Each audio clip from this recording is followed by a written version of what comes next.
Hoy estamos acompañados, el hermano Carlos Abel López está acá en cabina y pues su servidor también, Alan Porras.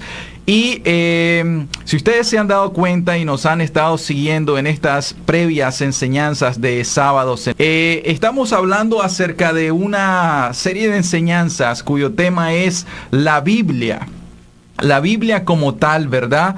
Estamos con la ayuda de Dios tratando de profundizar un estudio que sea para edificación para la iglesia con respecto a qué es la Biblia y también para todas aquellas personas que aún no han tomado una decisión por el Señor Jesucristo, para que comprendan en realidad por qué nosotros los cristianos, los creyentes, nosotros confiamos en este libro como un libro sagrado. ¿Por qué le llamamos las Sagradas Escrituras? ¿Por qué nosotros creemos que es inspirado por Dios? Porque esto es nuestro código de conducta, de vida y de fe para los creyentes.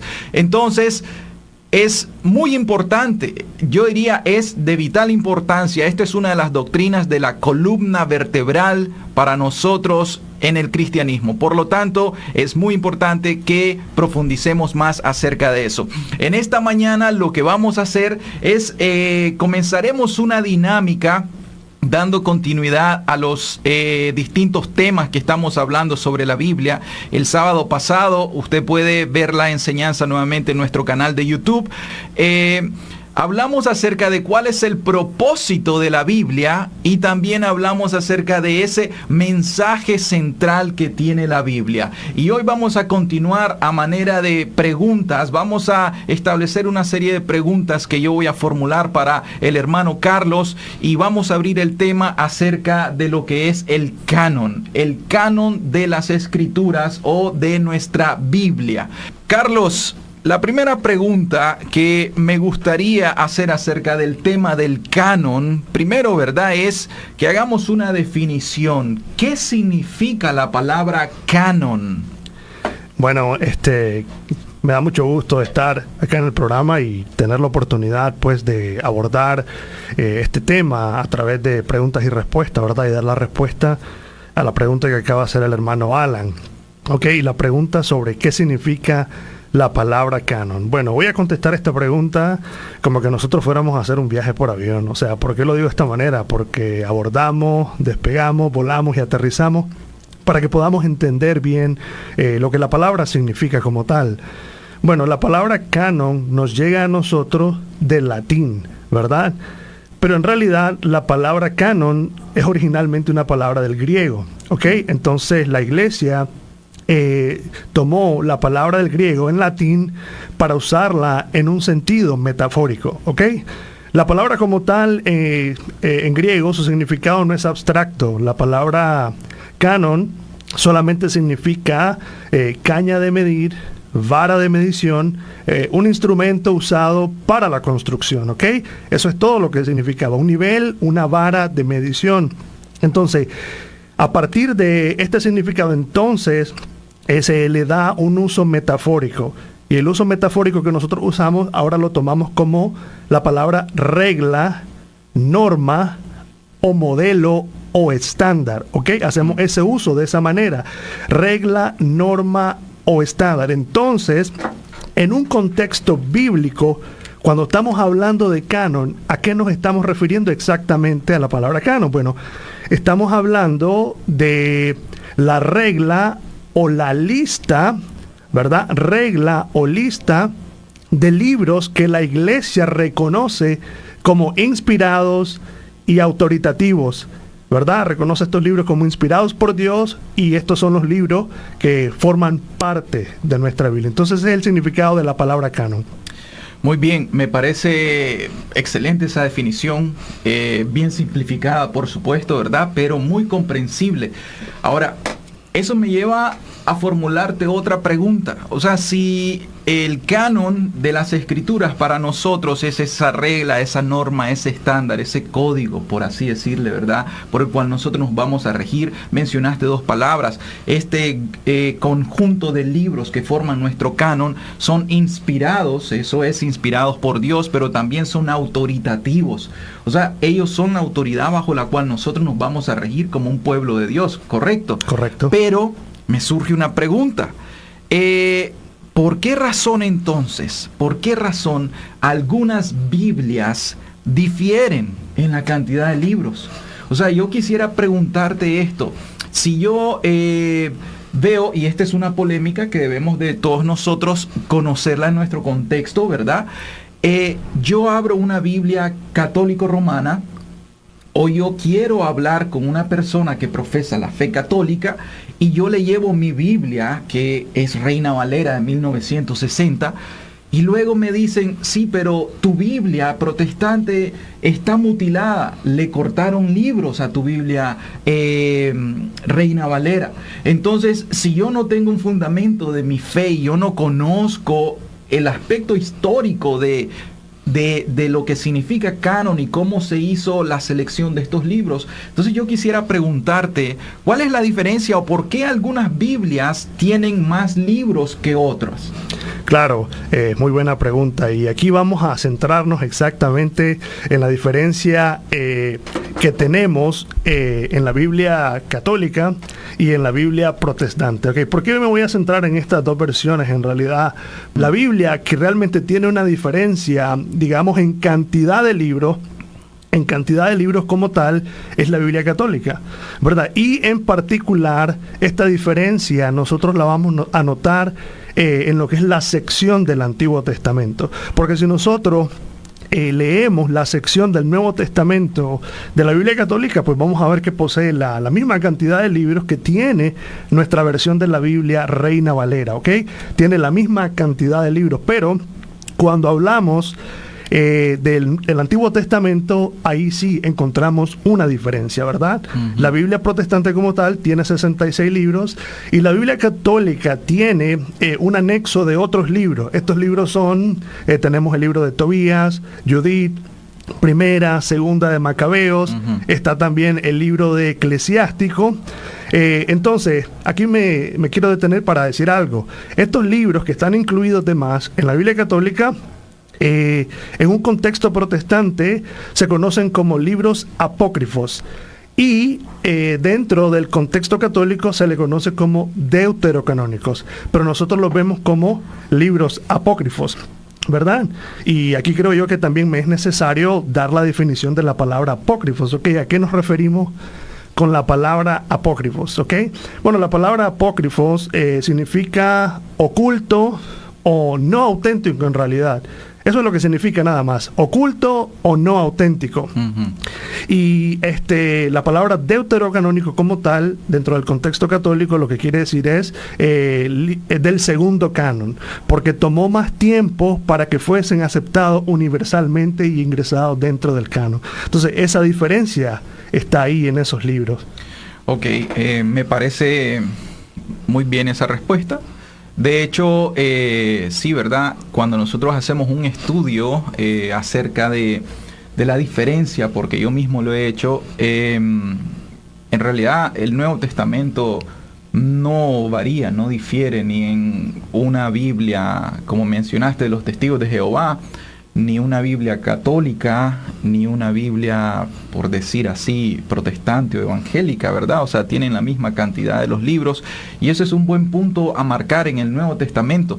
Pero hablando de estos libros apócrifos, yo quisiera, antes de saltar a la siguiente pregunta, antes de saltar y dar continuidad, ¿verdad?, a esto, o sea, nosotros entendemos también, y me corregís si no estoy en lo correcto, nosotros tenemos en nuestro Antiguo Testamento, o sea, quiero que comprendamos algo muy bien.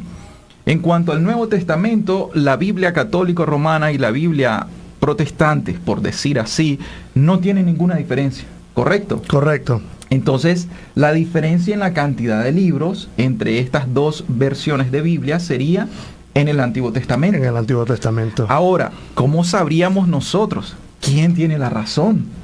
Ese es un buen punto para marcar. Sí, porque por supuesto. Yo marcaría algo y yo haría la pregunta, ¿qué dice Jesús? O mejor formularía la pregunta, cuáles eran los libros que Jesús consideraba como autoritativos en su momento. O sea, si es la cantidad de libros aquí llamaríamos de las escrituras hebreas, que son las escrituras que utilizaba el Señor Jesucristo, los apóstoles, el mismo Pablo, tendría que haber estudiado de las escrituras hebreas. Claro. Porque no existía en ese momento un Nuevo Testamento. Estamos de acuerdo, esa es una revelación progresiva. Entonces, ¿hay alguna diferencia? No te digo en el orden, ni en la forma como se agrupan los libros, ¿verdad? Porque sabemos que Esdras, Nehemías, nosotros en nuestro Antiguo Testamento lo tenemos por separados, cuentan como 2 libros. Claro. Sin embargo, en la escritura hebrea, Esdras, Nehemías es solamente un libro. Claro. ¿Hay diferencia entre la cantidad de libros en cuanto a este término que utilizaste, libros apócrifos o deuterocanónicos, entre la escritura hebrea y la de nosotros? Bueno, quiero explicar lo siguiente, ¿verdad? Y quisiera yo dar la respuesta a esta pregunta sobre estos libros apócrifos, dirigiéndome de esta manera. ¿Por qué la Iglesia Católica realmente los incluye? Sería bueno porque en realidad ellos los consideran como una autoridad, y sería bueno saber por qué están ahí, ¿verdad?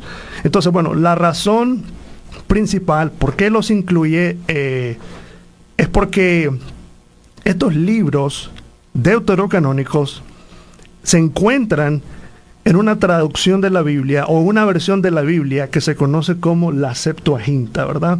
En la Septuaginta sí están incluidos estos libros, y la Septuaginta como tal es una versión griega, ¿verdad?, del Antiguo Testamento. Es una versión griega, pues, de la Biblia.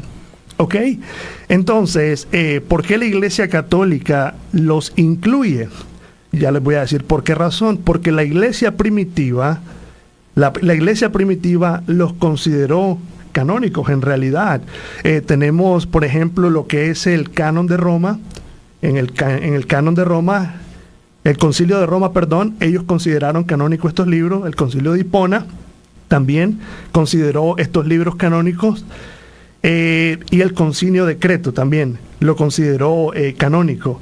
Entonces, ¿qué hace la Iglesia Católica? Como la Iglesia Católica vio el uso de la Septuaginta en esta iglesia, la cual incluía estos libros, entonces ellos, en el concilio de Trento, en 1546, reafirmaron la canonicidad de estos libros en respuesta al movimiento protestante. Entonces, ellos como tal dicen que sí deben de estar incluidos porque, como te mencioné anteriormente, en historia se ve que la iglesia primitiva como tal los usaba y ellos los consideraron canónicos. Entonces fue en 1546, en ese concilio de Trento, que ellos reafirmaron entonces que estos libros eran pertenecientes al canon como tal del Antiguo Testamento. Estamos de acuerdo porque sí es importante, ¿verdad?, continuar en esta parte introductoria a lo que es el canon.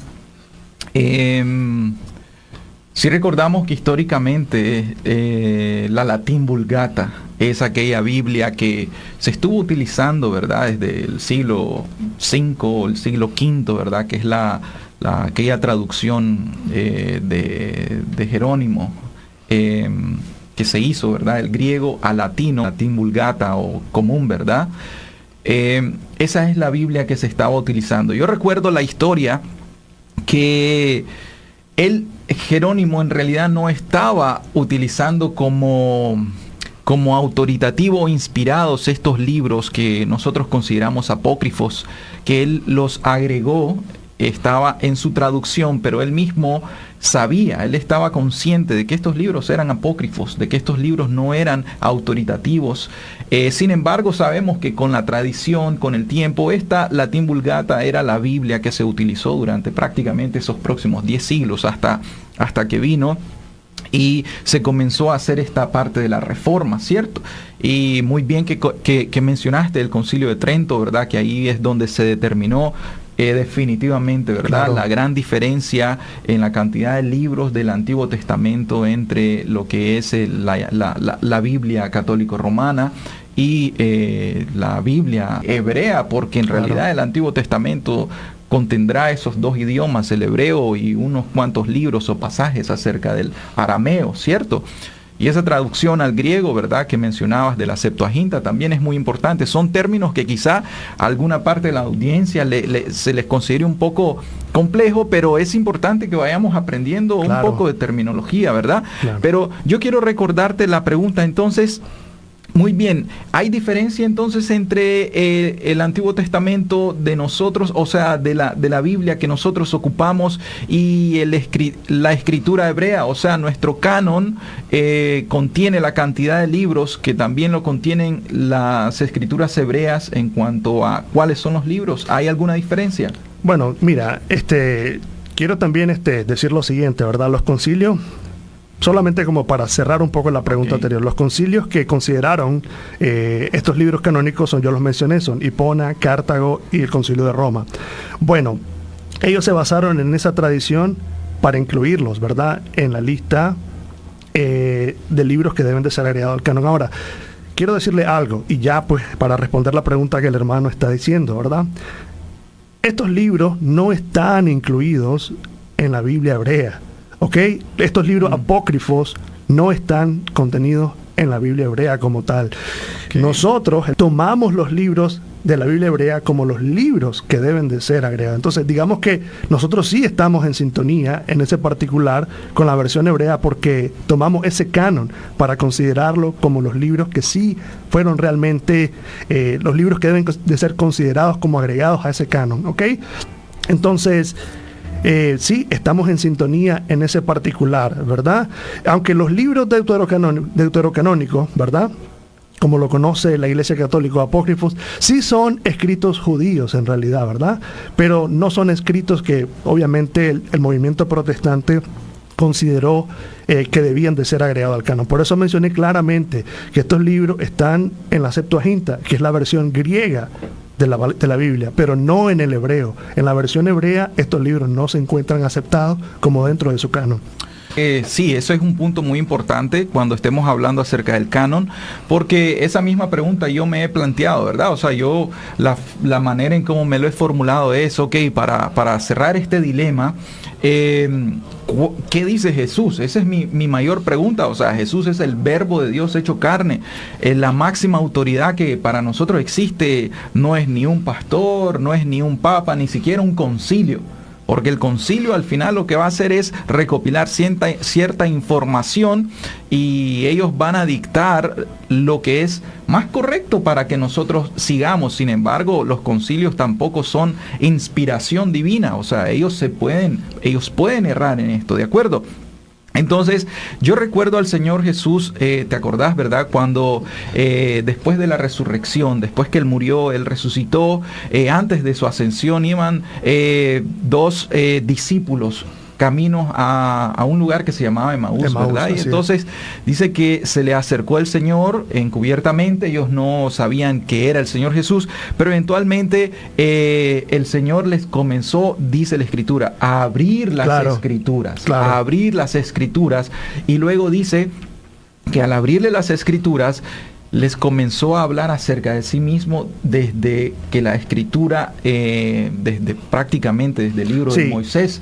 Entonces yo recuerdo, y esto está en Lucas, ¿verdad? En Lucas, en el capítulo 24, tenemos nosotros, ¿recordás eso? En Lucas 24, en realidad lo que el Señor Jesucristo les dijo fue de que Él comenzó a abrirle las Escrituras, y lo que Él citó literalmente y les comenzó a decir lo que estaba escrito de Él en la ley, en los profetas y en los salmos, como dice Lucas 24, ¿verdad? Entonces, cuando Él estaba mencionando la ley, los profetas y los salmos, prácticamente el Señor estaba ahí cerrando un canon, ¿no? Estaba diciendo, esta es la cantidad de libros que nosotros tenemos, esta es la escritura que nosotros tenemos, y entonces Él comienza a decir la ley, la cual nosotros ya sabemos que la ley se refiere al Pentateuco, a los 5 libros de Moisés. Los profetas, ya sabemos que esa es la clasificación que se utiliza desde el tiempo del Señor Jesucristo, entre los profetas mayores y los profetas menores, ¿verdad? Y luego de eso, los salmos, que eso encierra pues todos los libros que son los salmos, los proverbios, ¿verdad? Todos los libros poéticos. Entonces es muy importante que nosotros vayamos evaluando eso.